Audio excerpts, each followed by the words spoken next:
America की राजनीति में सबसे ऐतिहासिक कमबैक करने के बाद दुनिया के तमाम एक्सपर्ट्स मान रहे हैं कि डोनाल्ड ट्रंप के दूसरे कार्यकाल की कई नीतियां दुनिया की मौजूदा व्यवस्था में उथल पुथल मचा सकती हैं। यूक्रेन और रूस युद्ध से लेकर पश्चिम एशिया में जारी संघर्ष के अलावा विश्व व्यापार संगठन यानी कि WTO जैसे संगठनों की भूमिका और पर्यावरण सुरक्षा को लेकर ट्रंप की नीतियां मौजूदा जो बाइडेन सरकार से बिल्कुल अलग होंगी। लेकिन जहां तक भारत की बात है तो यहां के नीतिकार ट्रंप की दो प्रमुख नीतियों पर नजर रखेंगे।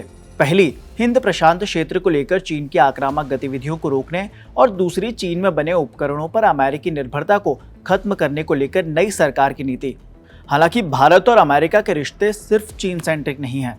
हाल ही के सालों में सीमा विवाद के बावजूद भारत और चीन के द्विपक्षीय रिश्तों के अपने मायने हैं। ऐसे में आने वाले समय में मोदी सरकार की विदेश नीति क्या होगी, आज बात इसी पर। एक्सपर्ट्स का मानना है कि ट्रंप प्रशासन की ये दोनों ही नीतियों से भारत को ही फायदा होगा। एक्सपर्ट्स ने बताया कि ट्रंप की जीत ने यूक्रेन युद्ध को खत्म करने का रास्ता खोल दिया है और साथ ही ये भारत के साथ संबंधों में फिर से परस्पर आदर भाव डालने का काम करेगा।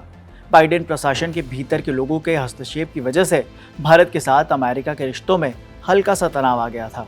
पिछले साल तक अमेरिका में राजदूत रहे तरनजीत सिंह सिद्धू ने बताया कि ट्रंप के दूसरे कार्यकाल में भारत और अमेरिका के रिश्ते और गहरे होंगे। खास तौर पर रणनीतिक क्षेत्र में कई क्षेत्रों में ये साझेदारी और प्रगाढ़ होगी। ये भी याद रखना होगा कि हिंद प्रशांत क्षेत्र में अमेरिका की पहली नीति ट्रंप ने अपने पहले कार्यकाल में जारी की थी और इसमें हमेशा भारत की एक अहम भूमिका होगी। पूर्व विदेश सचिव कमल सिब्बल का इस पर कहना है कि ट्रंप की आर्थिक नीति का भारत पर सबसे ज्यादा असर होगा।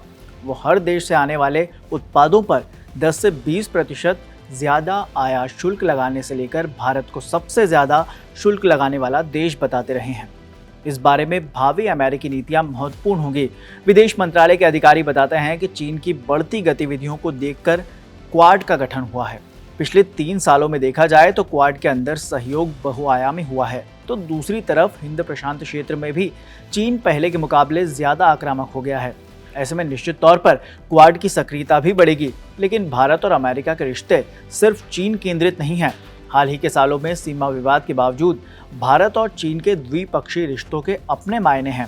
अमेरिका के बाद चीन भारत का दूसरा सबसे बड़ा कारोबारी साझेदार देश है। ऐसे में भारत को ये देखना होगा कि चीन को लेकर नई अमेरिका सरकार की आर्थिक नीतियां क्या होती हैं। ट्रंप अपने वादे के मुताबिक चीन निर्मित उत्पादों के आयात पर रोक लगाते हैं तो इससे भारत और अमेरिका के आर्थिक संबंधों पर पॉजिटिव असर होगा।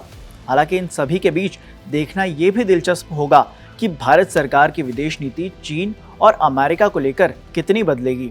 अंतर्राष्ट्रीय कारोबार पर शोध करने वाली एजेंसी GTRI के प्रेसिडेंट अजय श्रीवास्तव का कहना है कि ट्रंप की सरकार भारत पर उत्पादों पर शुल्क घटाने जैसे कदम उठा सकती है, लेकिन अगर वो चीन के खिलाफ कारोबारी युद्ध शुरू करते हैं तो इसका फायदा भी अमेरिका को ही होगा। चीनी आयात को रोकने के लिए ट्रंप की कोई भी कोशिश भारतीय उद्यमियों को फायदा पहुंचाएगी। ट्रंप चीन मुक्त सप्लाई चेन स्थापित करने की नीति के समर्थक हैं और ये काम वो बगैर भारत की मदद से नहीं कर सकते। महंगे खनिजों की आपूर्ति से लेकर सेमीकंडक्टर तक अमेरिका को भारतीय सहयोग की ही जरूरत होगी।